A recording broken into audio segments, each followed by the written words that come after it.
Vous écoutez Radio Kapi, c'est l'heure de vous informer en Swahili. Radio Kapi. Habari zetu, Elise Kavira.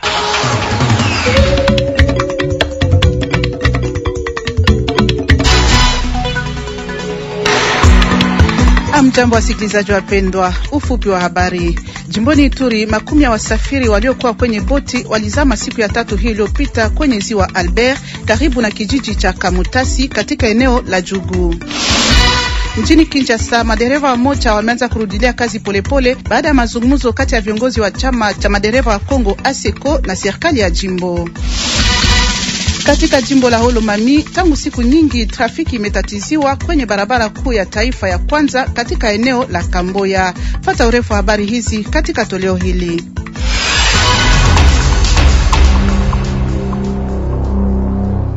Na wasalimu tena wasikilizaji wapendwa. Nina furaha tena kuwaletea habari kupitia lugha ya Kiswahili. Tunafungua toleo hili na habari hii ya huzuni kutoka Ituri. Makumi ya wasafiri waliokuwa kwenye boti walizama siku ya tatu hii iliyopita kwenye ziwa Albert karibu na kijiji cha Kamutasi katika eneo la Jugu. Hadi sasa inaripotiwa kuwa watu 8 wamepoteza maisha, wengine wamepotea na vitu vingi vimezama.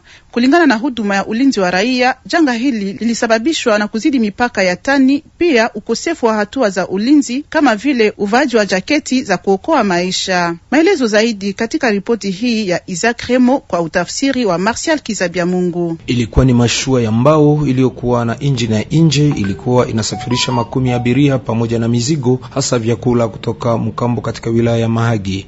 Mashua hiyo ilikumbwa na upepo mkali wakati ilikuwa ikielekea Kamutasi katika wilaya ya Jugu. Taarifa ya muda iliyotolewa na Coordination Protection Civile jimboni Ituri inaonyesha kuwa mauti 8 tayari imepatikana. Watu wengine bado wanahesabiwa kupotea na watu 17 waliopona katika hiyo ajali wakipelekwa katika vituo vya afya. Vile vile mali nyingi zimezama ndani ya maji ya ziwa. Kwa mujibu ya msimamizi ya Protection Civile Robert Njalunga, kutokuheshimu kiwango cha mzigo na kukosa kufuata hatua za usalama kuliko sababisha ajali hii. Anasisitiza kuwa wasafiri wawe na tabia ya kuvaa makoti ya kuokoa maisha, na kwa wasafirishaji wahakikishe vyombo vyao viko katika hali nzuri na waepuke kupakia kupita kiasi. Kamishna wa usafiri katika ziwa Albert amesema yuko tayari katika ziara ya ukaguzi kwenye msiba ilifanyika kabla ya kuchukua hatua ili kuzuia ajali kama hizi zisifanyike tena.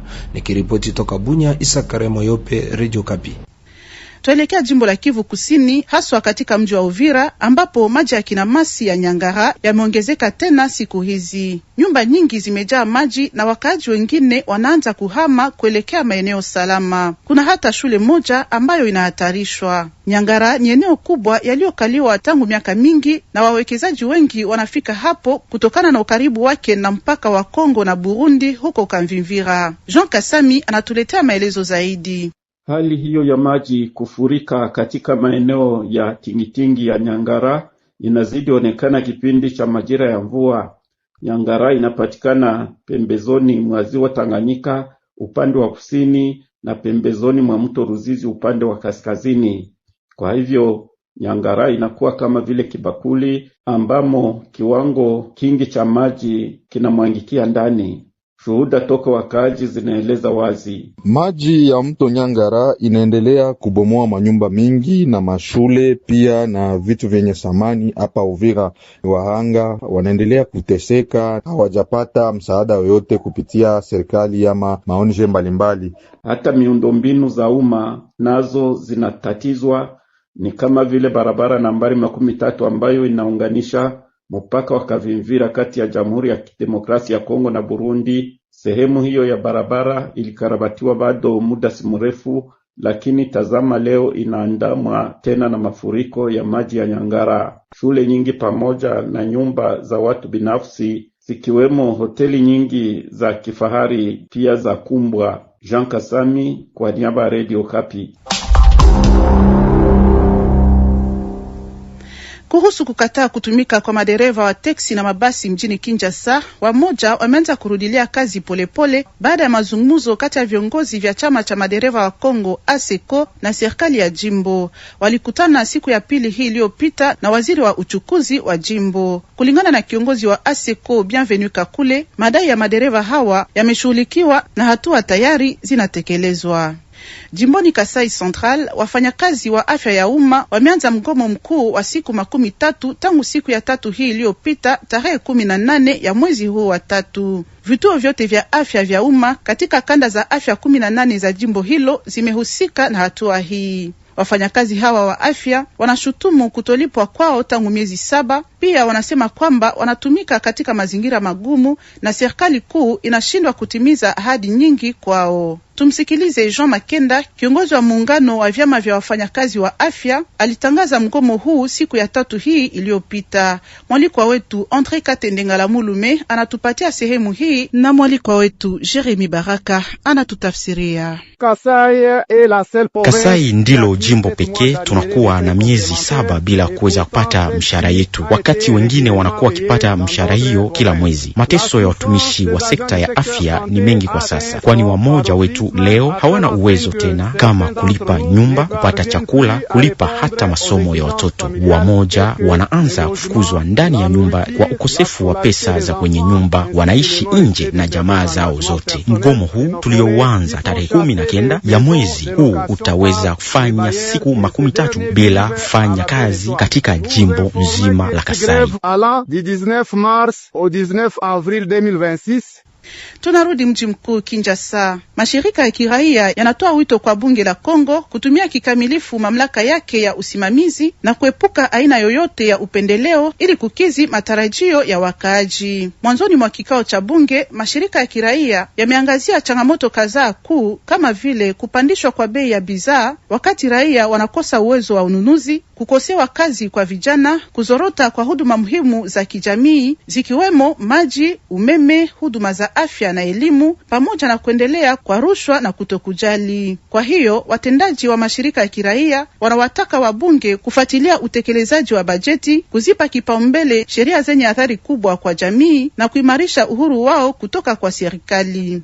Katika jimbo la Olomami, tangu siku nyingi trafiki imetatiziwa kwenye barabara kuu ya kitaifa ya kwanza katika eneo la Kamboya iliyoko kilomita 12 kutoka mji wa Lwena katika eneo la Bukama. Kulingana na vyanzo vya ndani, gari zilizopakia bidhaa zimekwama kwenye matope katika eneo hili ambalo limeharibika sana. Mashirika ya kiraia ya ndani yanaripoti kuwa hali hii imesababisha kupandishwa kwa bei ya mahitaji ya kimsingi. Toka Lubumbashi, mshiriki wetu Pole Munanga anaturipotia. Takriban malori 20 yamekwama na haiwezi kuvuka na mengine yakiwa yamezama kwenye matope kwa zaidi ya wiki 2. Barabara iko katika hali ya kuharibika mno na hata mashini iliyokusudiwa kutengeneza panafasi hapo analaumu mratibu wa mfumo wa mashauriano wa mashirika ya kiraia ya Lwena. Anaongeza kuwa hali hii ni matokeo ya ongezeko la bei ya biashara katika soko ya Lwena. Hivi ndivyo ilivyo. Kwa mfano, kopo la mafuta la lita 12 lililokuwa likinunulishwa kwa franka ya Kongo 18,000 na sasa linauzwa kwa franka 1,110, na mfuko wa unga wa ngano iliyokuwa ikiuzwa na franka 17,000 au 17,075 ya franka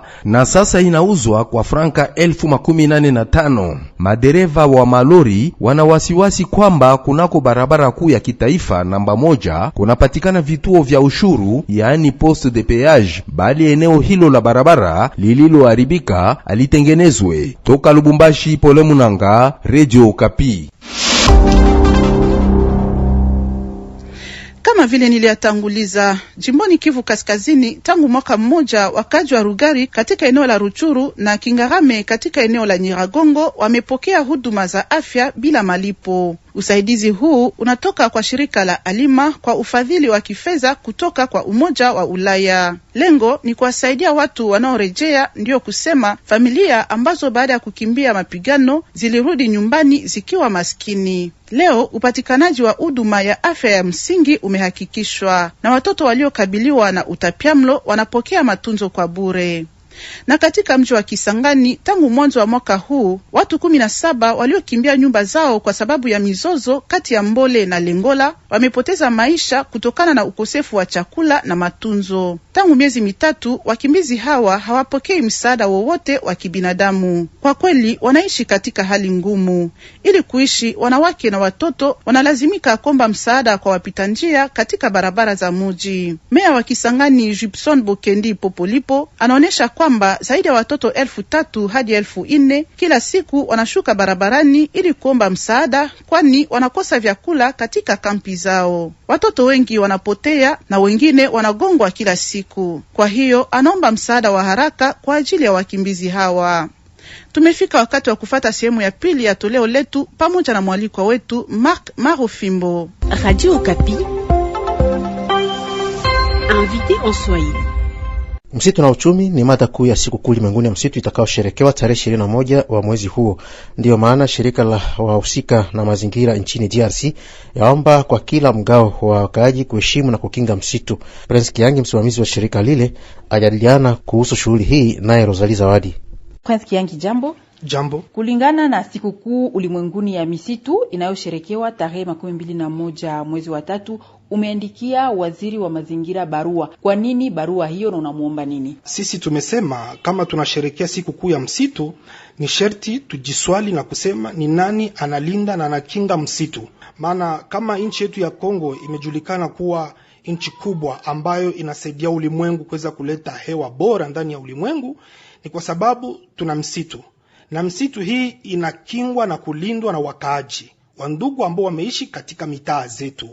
Na ndio maana tumeandikia waziri na kumwambia kama ni vema kwa muda huu tupate kuwa na neno nzuri ya kutoa kwa ajili ya watu hawa ambao wanajitoa, wanajinyima na ingine yote na faida yote ambao wangelitosha katika msitu, sababu tu wanasema ni sharti ulimwengu ipate hewa nzuri, watu wapumue vizuri, watu wasifariki.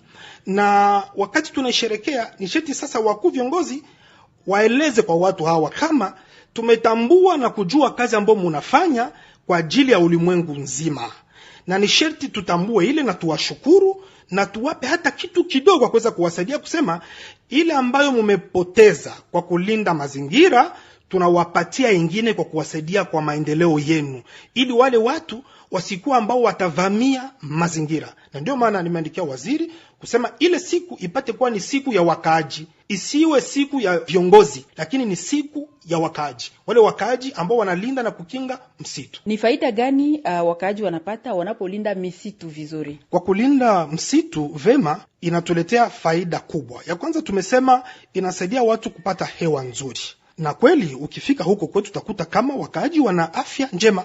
Ndio maana kwetu watu wanasema msitu ni sharti tuilinde na kukinga, maana sisi wakaaji kama tunaishi, kama tunapata chakula ni katika msitu, kama tunapata nyama ni katika msitu, kama tunapata dawa ni katika msitu, na kama tunazungumza na wababu wetu ni katika msitu. Ndio maana wakaaji wamesema ni sharti kila mmoja wetu ajue kulinda msitu. Na katika kazi ya kulinda msitu wakaaji wanakutana na shida gani huko mashariki mwa Kongo? Kitu kubwa na nafikiri ndio ni muhimu kuweza kuzungumzia ni jambo la ukosefu wa amani. Maana wakati watu wamekuwa katika mapambano huko msitu, hakuna mtu yoyote ambaye atawakataza kufanya ile ambao wanataka. Lakini vile vile wale ambao wanagombana wakati wamehitaji kula, ni sharti chakula watatafuta katika msitu. Ni kusema nyama ambazo zimepatikana katika msitu, watu wataua nyama na kuweza kukula nyama. Unajua ni tangu miaka mingi zaidi. Wa vijana wengi, wakati wamekuta wamoja maisha imekuwa vigumu sana, wanaunda vikundi mbalimbali na wanaishi katika msitu, na kule ambapo waenda kuishi wanaharibu mazingira. Ndipo utakuta miti imekatwa kiolela, watu wameharibu mito, ijapokuwa ni maji ambao watu wanatumia. Lakini wakati vijana wameingia huko na hawafundishwe jambo lolote, ni kusema wataharibu. Na nile maji ambao wanaharibu kule katika mto huko juu, wakati inashuka inafika kwenye mitaa kwenye watu wanaishi, na watu wanatumia ile maji, na unaona watu wengi wanafariki na wanapatwa na magonjwa. Na basi nini ifanyike ili kukinga vema misitu yetu? Kulinda na kukinga msitu kwetu ni sharti serikali atafute mipango mpya. Ni kusema kama wakaaji ili wapate chakula imewaomba waingie katika msitu, labda wamependa wakule nyama, na hawana ngombe, hawana mbuzi, hawana kuku, watasema tutaingia katika msitu na kutafuta nyama. Ndipo hapo serikali itasema ni sheti watu hawa ni wapatie miradi ingine. Ni kusema itakuwa ni suluhisho kwa ile shida ambao wamekuwa nayo. Kama wamekosewa na kazi, mimi serikali nawaletea kazi. Kama wamehitaji njia, nitafika nitatengeneza barabara, na kila mtu ambaye atalima shamba yake atapata malimbuko yake na atauzisha. Lakini kama wakaaji hawapati njia ingine ya miradi, hawapate namna ingine ya kuweza kuishi, wanakuwa masikini ya kila siku bila msaada, ni kusema wataharibu msitu wetu. Ndio maana naomba serikali wachukue mipango na wale watu awapatie nafasi yao, na wajikute kama ni sababu tumelinda msitu ndio maana serikali ametuletea maendeleo, na wajue kama donc tukachunga msitu yetu tutapata faida kutoka kwa serikali. Bwana Prince Kiangi, nakumbusha kwamba unakuwa kiongozi nchini wa shirika Les Ecologistes RDC. Asante sana. Radio Kapi, dossier en Swahili. Jimboni Ituri, wanawake wa mashirika mbalimbali wana majukumu katika mchakato wa kufifisha mizozo, kupunguza visa vya ujeuri ya kijeshi na hasa yale ya jinsia. Maoni yale ni yake mwakilishi wa Umoja wa Mataifa Jerani Mwakazi huko mjini Bunia. Ila wanawake hawa wagongana na matatizo ya kunyimiwa fursa ya upanuko. Isaac Remoyope atuharifu zaidi. Mashirika wanawake sawa Sofepadi na wanawake wapatanishi kwa amani yanafanya kazi katika eneo mbalimbali. Yanashiriki katika utatuzi wa migogoro ya silaha na ya kijamii pamoja na kutoa msaada kwa wahanga wa ubakaji. Mchango wao unaonekana kwa mkubwa hasa katika kuleta amani katika jimbo, kuimarisha mshikamano wa kijamii, kupunguza ubakaji na kuwawezesha wanawake kujitegemea. Brigitte Omari wa shirika UNFPA. Wanawake wamefanya mambo mengi katika swala ya amani. Ziara hii inakuwa njia ambayo kupitia kwake kazi yao katika kutafuta amani katika jimbo la Ituri yatafikishwa na kujulikana katika ngazi mbalimbali. Hiyo ziara yake ni kwa ajili ya kufikisha maoni ya wanawake katika ngazi ya kimataifa. Mtetezi wa kimataifa wa amani wa Umoja wa Mataifa Mariam Bukar Hassan anahakikisha mchango kubwa ya wanawake katika kujenga na kuimarisha amani. Anatoa ushuhuda. Inachofanya ina matokeo mazuri makubwa kabisa. Kwa mfano, ushuhuda ulionigusa sana ni ule wa mwanamke mmoja niliyemkuta katika hospitali ya Sofepadi mjini Bunia. Mwanamke huyu alibakwa, lakini leo hii amekuwa infirmiere na anasaidia wahanga wengine wa ubakaji. Hii inaonyesha kwa kweli kazi ya wanawake. Helping other victims of sexual abuse. Pamoja na mchango huo mkubwa, wanawake wa Ituri bado wanakabiliwa na changamoto nyingi. Ni sawa ubaguzi katika mambo ya elimu, kutokushirikisha wanawake katika vyombo vya maamuzi, pia uongozi wa mji. Vikwazo hivi vinazuia maendeleo yao kamili. Janine Makusi, kiongozi wa shirika lisilo la kiserikali lenye makao yake inakuwa mtaani Jugu. Kukirikire tu zamani bibi hata zumuza mbele banaume. Bibi hata kamata parole kwenye bwana iko. Bibi hata kamata poste de decision.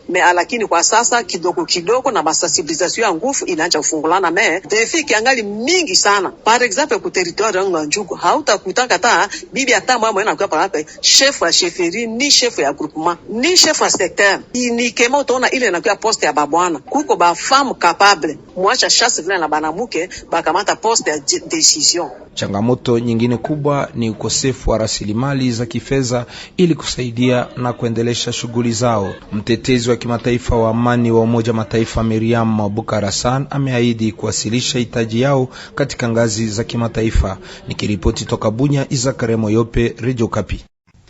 Mwisho wa toleo. Asante kwa kutufata.